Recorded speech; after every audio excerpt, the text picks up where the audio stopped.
Good evening, I'm Chaz Chazleton, joined by my occasional co-hostess, Victoria Buck. Victoria and I recently discovered some long-lost footage taken about 6 months ago of a box opening that we thought was long forgotten. But lo, it has been recovered, and so we wish to share with you this exciting retroactive look of a box that we received in the mail 6 months hither, or yon, whichever one means before now. So join us now for this special, exclusive, archival box opening video. Hey everybody, Chaz Marler from Pair of Dice Paradise here, joined by my occasional co-hostess, V-Bug. Hello there, you. How have you been? Quack! Oh, alright, well... Let's open the box. Well, you are not in luck, little bird, because today we are not going to open a box. We are going to open 2 boxes. Well, I need to change form then. Alright, so here is the first box. I see that you're having some trouble opening that tape there. And unfortunately, you're going to continue having a little bit of trouble opening the tape because I can't find my Leatherman knife right now. But to help you out, I did bring the only other tool I could find in the cabinet. So, get creative. This is actually pretty easy. So now, after we've gone through all that trouble, what is in the old box? Tastes like uncooked rice. It was at one point in its history rice. Who knows what actually is now? Alright, what we have here is the game that I have been waiting for so long from Stonemaier Games. Dad, there's a problem. What? You got it all in upside down printing. It's an upside down printing. Oh. No, it's so much error. Nope, it's actually fine. This is Charterstone, the legacy game designed by Stonemaier Games, and perhaps the most anticipated game of mine all year long. I've been looking so forward to this game of finally arriving that I'm not even upset that you just spilled all those packing peanuts all over the floor. I was looking for other games. Oh, it's just the one. Just the one and the empty box and the dozens and dozens and dozens of packing peanuts. Perfect. Now, I'm going to forego filming the usual box opening to show what's inside because since this is a legacy game with secrets that are revealed as you play it, I don't want to give too much away. Hello again, gentle viewer.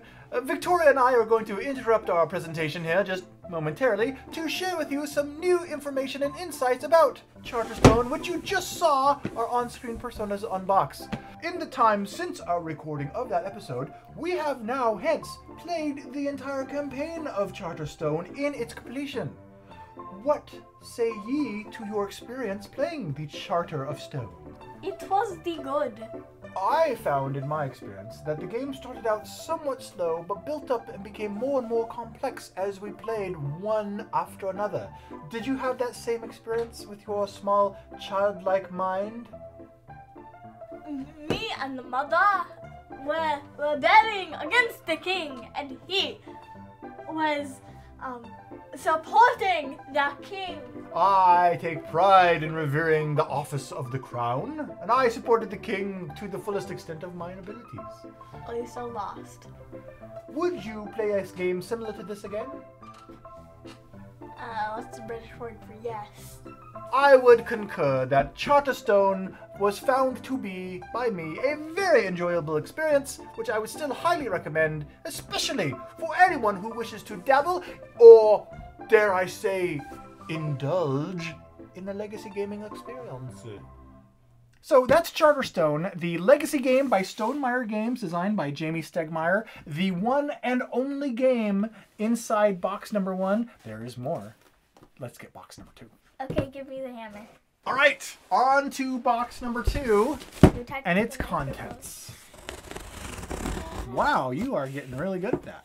This one's made from the finest grains of the tape god tapeness of tape.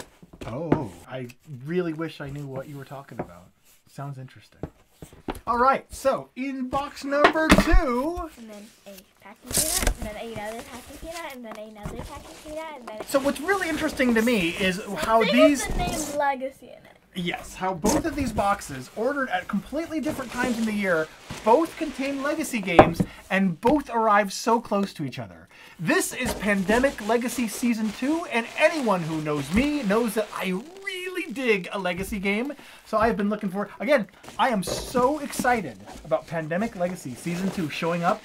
I am not at all irate at the fact that you are throwing packing peanuts all over my body. Please remember that after the euphoria of receiving these new Legacy games wears off, you will be punished.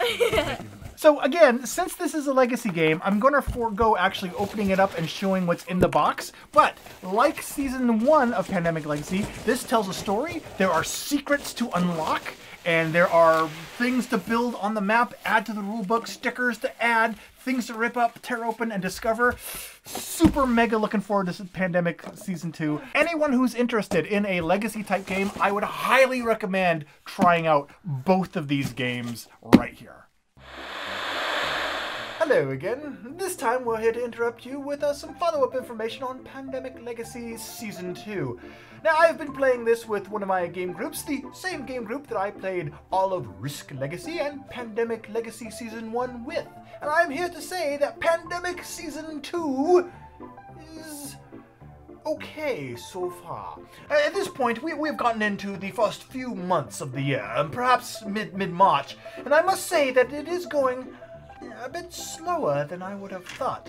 By this time, with Risk Legacy and Pandemic Legacy Season 1, we would be nearly, I'd say, 3/4 of the way through the game. But this one, we've been going at a slower pace. In fact, there have even been some game days where the game group I am playing it with have passed by Pandemic Legacy 2 to choose to play another title. That never happened with Pandemic Legacy Season 1. Could it be that my game group is burnt out on Legacy games, or could it be that we simply are not as enthralled and intrigued by Pandemic Legacy Season 2? The verdict is still out at this time. It is unknown, it is unsure. We will continue playing more before final verdict is herefore rendered.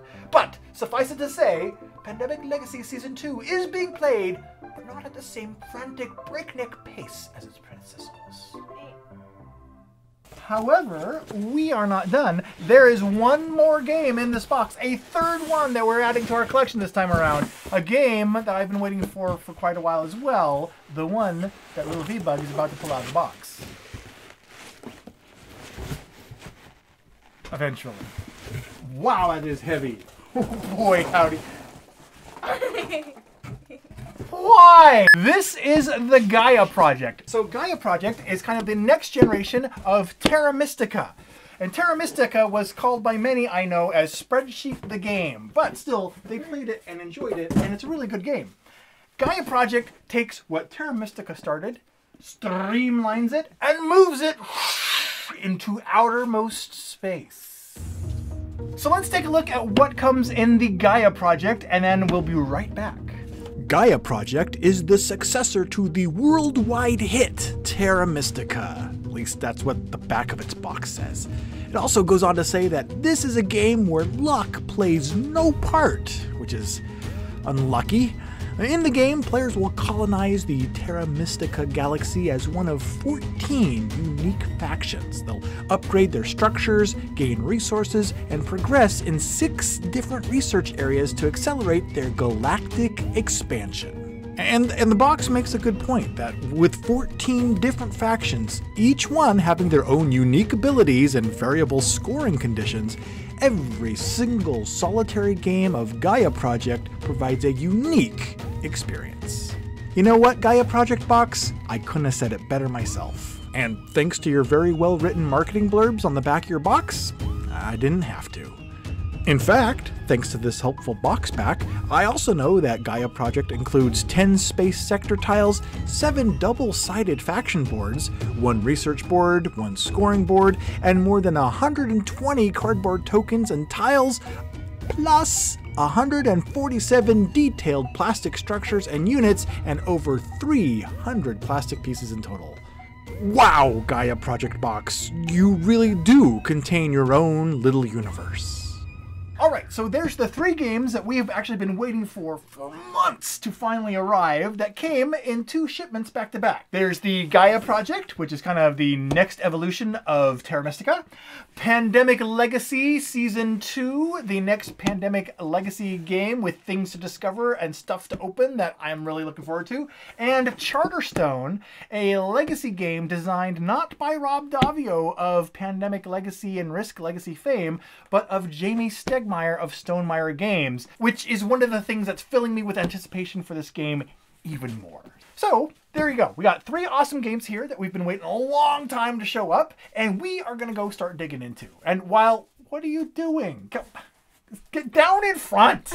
So, what I want to know, if anyone else has added these 2 legacy games to your board game collection, and if so, how far into them have you gotten so far? Let me know in the comments below, without any spoilers. And if you have played the Gaia Project yet, and if you have or haven't, if you have played Terra Mystica, and how the 2 compare to each other. Oh yeah, and when you don't have any sanders, try opening boxes with a hammer. And until next time, I've been Chaz Marler, joined by my occasional co-hostess, V-Bug, who's getting ready for bedtime, and we will talk to you again real soon.